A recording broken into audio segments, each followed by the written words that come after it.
All right, so this is my first quick fight. I said that I had captured a few quick fights, and then I played ranked. So this is the very first one. I jumped right on the game, immediately went to lightweight. So I picked Anthony Pettis because I always pick Anthony Pettis at lightweight. That's my pick. But if you remember correctly, my last video on the channel for UFC 3 was an AI video where I turned off the HUDs. So being that I was not paying attention and I don't check anything before I do anything, I just jumped on, and so I ended up having to fight this fight with no HUD. And here's what I learned from fighting this fight with no HUD. I wanted to bring this to y'all. The only HUD that's on is Grapple Advantage HUD, because for some reason in quick fight that's on by default, and it wasn't on when I turned the HUDs off. And for the AI versus AI fights, I'm completely flabbergasted. But here's what I learned from fighting with no HUD on. Nothing, absolutely nothing. It's absolutely not the experience that you want to have. And I'm gonna tell you why. You have no goddamn clue of what's going on. You have no discernible indicators of your personal stamina or your opponent's stamina until they have ran out of stamina entirely, or they're rocked. That's your indicator of damage or sustained stamina loss or anything. If you look at my character after I throw stuff, I have no goddamn clue. He's moving exactly the same as he was moving at full stamina after a 3-strike combination, which we all know uses about half stamina on most characters. And then on whiff like that, missing 2 strikes like that, I probably use a 25% of my stamina, and I have no discernible way of telling. That's what I've learned. That's what I learned from this. I have no way of telling. So I start trying to be rational in the fight. I'm like, all right, I can't see my stamina bar. That doesn't mean it doesn't exist. So I kind of need to play like it. I need to play like I have no stamina. I have to play like this fight I have absolutely no stamina at all. And that's the one thing I can say is a benefit of playing like this, because you have no perceivable view of your stamina or your current situation. You have to be more diligent and deliberate. You can't be out here just playing how you want to play, because you don't know. And if you're playing against somebody who does have a stamina like I am, I'm sure, I have no clue. He has full awareness of what's going on. So I'm taking it very, very simple, keeping it very methodical, not doing anything that's gonna put me at risk. You know, I'm being super risk averse. You know, I went ahead and KO'd him stiffly, got him the hell up out of here, and immediately raced to my HUD to try to get that shit back on. You know what I'm saying? Like, I wasn't trying to like do that shit again. Like, I wasn't in there trying to showboat or gloat and do that shit back to back. I was like, hell no, man, get that HUD on. Turn that shit on. Turn on whichever one is the one that get me back to seeing shit. You know what I'm saying? Because without seeing your stamina, you have no goddamn clue of what's going on. You just, there's no, like, your characters don't breathe different. They don't walk different. No one could, anybody tells you that on a channel, they're fucking lying. There is no difference. You cannot see the speed differential between a 22 frame hook and a 24 frame hook. So if your character stamina causes his next hook to be 24 frames instead of 22, you cannot see that. There's a perceivable difference between a larger gap of frames, but when it's a small nuanced gap, you can't see it. So if your character changes speed in some nuanced way, you can't see it. It's not pronounced enough.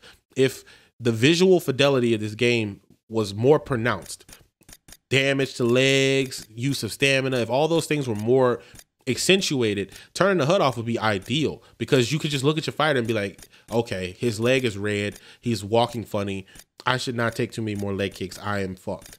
But in this game, your leg could be solid red, but it could be only because you landed 3 leg kicks. You could actually not be in any sort of leg damage, but your leg kicks, but your leg could be completely red, because that's just the way the game works. Like the damage isn't necessarily one-to-one to the actual damage meter.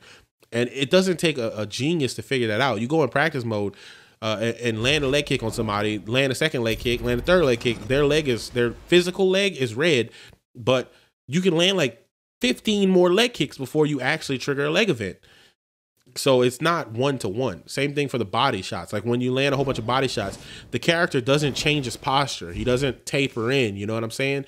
He doesn't hunker in to like indicate that he's taking more damage there. And then it doesn't actually increase the amount of damage you take to your body. It just basically, like, after you've taken so many damage, you have less meter to work off of. So it looks like you're taking more damage over time, but you're not. You just have less meter to go from. So, I mean, I guess that's how fighting games always work. You know, you have a meter and that meter has to be depleted. And that's just how it works. But it's not like, it's not the way it is in real life. If I hit you in your ribs, I broke your rib. The next time I hit you in the rib, I can hit you with a soft punch. It hurts you just as much as a hard punch because you're damaged. The way the game works is, I hit you there, you lost, say your meter is 100, you lost 25% of that. Now the next time I hit you there, you lose another 25% of that. And then they hit you there again, you lose another 25% of that. That's just how meters work in video games. Like, it's just how it works. But visually, the visual fidelity of the game without a HUD should indicate the residual effects of things. Like, losing stamina should have a residual effect. Using stamina currently should have an effect. Like, even if the character just breathes harder when he has lower stamina, even though he's not going to lose too much speed, because it's like, okay, current stamina. Your current stamina is the first bar. Your max stamina is the second bar. If the current stamina was lower and your character breathed differently when the current stamina is lower, that would be a visual indicator. You can tell that your character's like moving his chest more when he breathes. Even it'd have to be pronounced enough for you to see it while in play. You know, while things are happening, see that your character's moving his chest. Or if you run out of stamina, so your character slows down, his footsteps should be noticeably more pronounced to indicate that he's moving differently because he doesn't have as much pep in his step. You know, if things like that were true, turning the HUD off would be ideal, but things like that aren't true. That's not how the game works. It does not work like that. No matter who says it, it doesn't. It's not designed that way. I can tell you that for a fact. It's not how it goes. I've played enough of this game on and offline, with and without HUD.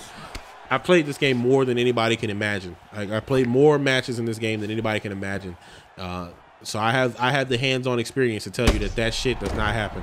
And he goes for a ducking roundhouse because we're playing casuals. People just take more risk in casuals, and it didn't pay off. It didn't pay off. So you know what I'm saying, we out here touching him, making it official like a ref with a whistle, doing bad things to this man, hurting him, pissing him off. He's a Cerrone, I'm a Pettis. I'm keeping it light, keeping it simple, landing things that are successful, and only punishing and countering. That's what I like. When the game first came out, punishing and countering felt good.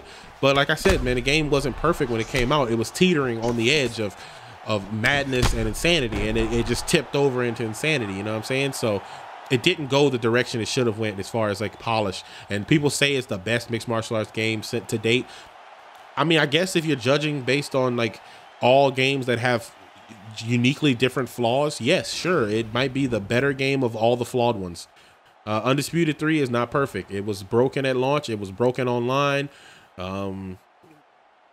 Certain hit reactions were overpowered, like body shot hit reactions versus standing strikes. There was a lot of like imbalancing in that game as well.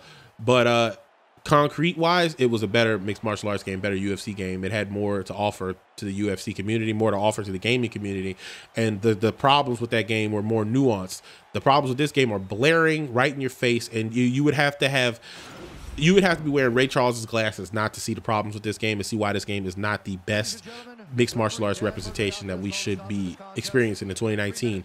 We should have a game that's heads and shoulders above Undisputed, but we do not. We have a game that's newer and not better. And sometimes people tend to people who want to kiss ass tend to think newer is better, and that's just not my speed.